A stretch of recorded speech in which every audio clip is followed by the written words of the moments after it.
So I got an exam back recently, and it was not what I hoped it would be. I didn't do that well, and it's pretty much my fault. I definitely could have prepared a lot better, but I just realized that although it sucks to get a terrible test grade, um, there's a lot worse things that could happen.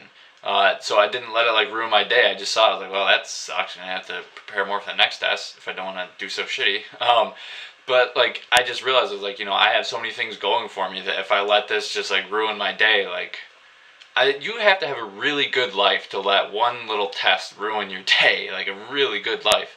But, I've been through harder times than a not very good grade on a test. And so, I mean, it really puts things in perspective. Like, a lot of times we just focus on like just the negatives of even like really small things. And then we can just forget all the positives that we have going on. On top of that, 20 years from now, I'm not even going to remember that I took this exam. It's just going to be completely irrelevant. All that's really going to matter is that I got my degree.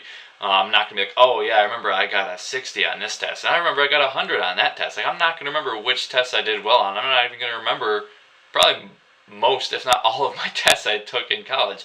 I'm not saying that they're not important, but just letting one exam, whether it's really good or really bad, just like make or break you it's really kind of silly in the grand scheme of things. And I mean, I could just mope around about like how I didn't do that well on my test, or I could just say, hey, what did I do wrong? What can I do to fix it for the next exam? So I mean, just it's not good to focus so much on the past when you could be working towards a better future. So I mean, just focus on the present and the future. Don't worry about your past, and don't let little irrelevant things that aren't going to matter in like 20 years, don't let that just like weigh you down.